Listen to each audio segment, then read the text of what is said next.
Hello everyone. Yesterday we have covered three properties of integers, that is closure property, commutative property and associative property. So let us have a quick revision of all these three properties. तो देखते हैं सबसे पहले closure property मैंने पढ़ाई थी.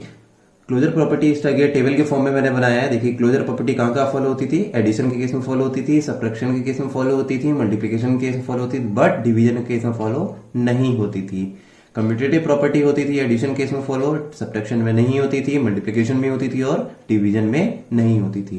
Associative property addition में होती थी, सब्ट्रैक्शन में नहीं होती थी, मल्टीप्लिकेशन में होती थी और डिवीजन में नहीं होती थी.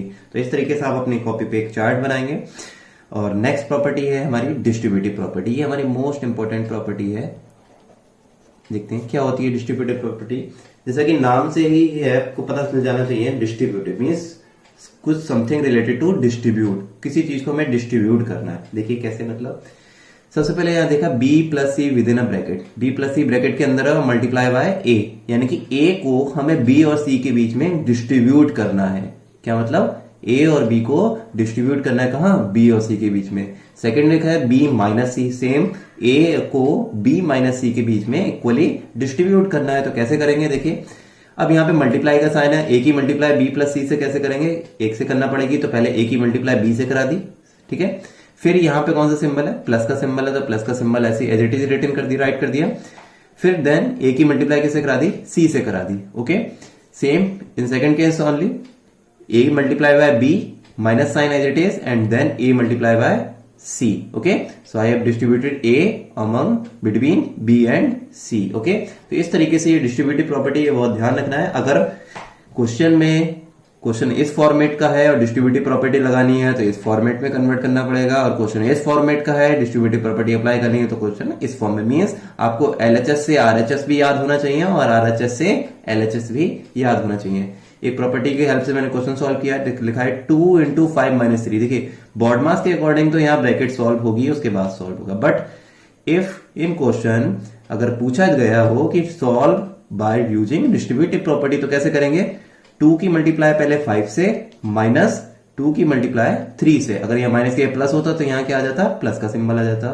तो 5 two 10 minus 3 two 6, that is 10 minus 6 that is 4. ठीक है, तो ये होती हमारी डिस्ट्रीब्यूटिव प्रॉपर्टी.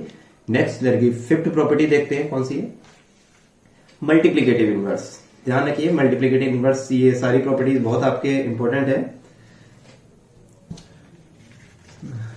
मल्टीप्लिकेटिव इनवर्स आपकी प्रॉपर्टी है.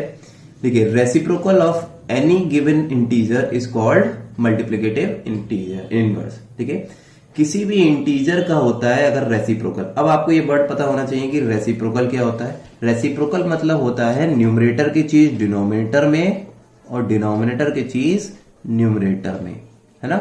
उसको रेसिप्रोकल कर देना मीन्स पलट देना. डिनोमिनेटर चीज न्यूमरेटर में, न्यूमरेटर चीज डिनोमिनेटर में.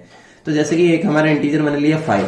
अब 5 में को मैं ऐसे लिख सकता हूं 5/1, है ना.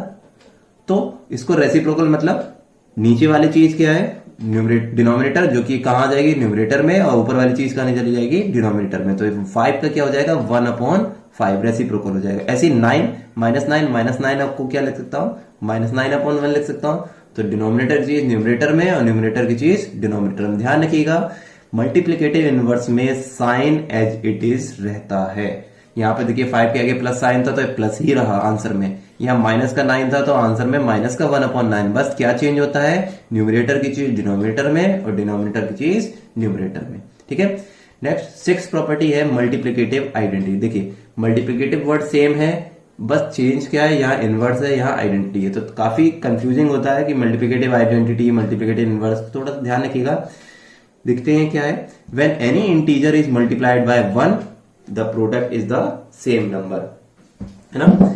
अगर किसी भी इंटीजर को मैं 1 से मल्टीप्लाई करता हूं तो प्रोडक्ट क्या आता है, सेम नंबर ही आता है. जैसे कि 10 multiply 1 that is 10, minus 5 multiply 1 that is -5. So here 1 is multiplicative identity. तो 1 क्या है यहाँ पे, मल्टीप्लिकेटिव आइडेंटिटी, है ना. ये जो 1 है ये हमारा क्या हुआ, मल्टीप्लिकेटिव. मीन्स अगर आपसे कोई पूछे व्हाट इज मल्टीप्लिकेटिव आइडेंटिटी, तो आप बोलोगे 1 is the multiplicative identity. Means किसी नंबर को 1 से मल्टीप्लाई कराते हैं तो सेम नंबर आता है। हालांकि यहाँ आंसर 10 नहीं है, बोलते ठीक है 10 है, लेकिन पूछेगा व्हाट इज मल्टीप्लिकेटिव आइडेंटिटी तो क्या कहोगे 1। पूछेगा व्हाट इज मल्टीप्लिकेटिव इनवर्स तो आप कहेंगे कि reciprocal of the number of the given number, है ना। तो reciprocal of the given number is multiplicative inverse and multiplicative identity is 1। देखिए मल्टीप्लिकेटिव आइडेंटिटी में यहाँ पे नंबर से कोई भी हमारा मतलब नहीं है। 10 होगा तो यहाँ 10 आ जाएगा, 9 होगा तो 9 आ जाएगा। मेन फोकस हमें किस पे करना है, यहाँ पे 1, ठीक है। तो हमें यहाँ पे मेन फोकस करना है 1 पे। जैसे कि अगर मैं यहाँ पे बात करूं, ठीक है, तो multiplicative inverse is the reciprocal of the number and multiplicative identity is always 1। Next property पढ़ते हैं, 7th प्रॉपर्टी एडिटिव इनवर्स। अब देखिए काफी कंफ्यूजिंग है, अभी हमने 2 पढ़ी, मल्टीप्लिकेटिव इनवर्स, मल्टीप्लिकेटिव आइडेंटिटी। अब हम सेम पढ़ेंगे एडिटिव इनवर्स और एडिटिव आइडेंटिटी। काफी कुछ सेम है, कंफ्यूजिंग है, बट आप इसे ध्यान से पढ़िएगा। देखते हैं एडिटिव इनवर्स क्या होता है। एडिटिव इनवर्स का कंपेयर करेंगे मल्टीप्लिकेटिव इनवर्स में। देखिए मल्टीप्लिकेटिव इनवर्स में क्या था, मल्टीप्लाई थी क्योंकि मल्टीप्लिकेटिव वर्ड आ रहा है ना, और इनवर्स का मतलब उल्टा होता है। देखिए एडिटिव में यहाँ एडिट प्लस का साइन आएगा और इसमें क्या होगा, उल्टा होगा। उल्टा अब यहाँ पे डिनोमिनेटर की न्यूमरेटर में नहीं, कैसे साइन चेंज होगा। मींस प्लस का 2 माइनस का 2 हो जाएगा, प्लस का 5 माइनस का 5 हो जाएगा, और माइनस का 5 क्या हो जाएगा, प्लस का 5 हो जाएगा। देखो when an integer is added to its opposite we get the result as 0। अगर किसी इंटीजर को अपने अपोजिट के साथ ऐड कर दिया जाता है तो रिजल्ट हमारा क्या आता है, 0। तो यहां पर एडिटिव इनवर्स क्या हो गया, 2 का -2, यानी कि 2 का एडिटिव इनवर्स कितना हो गया, -2। 5 का एडिटिव इनवर्स क्या हो गया, -5, और -5 का एडिटिव इनवर्स क्या हो गया, प्लस साइन।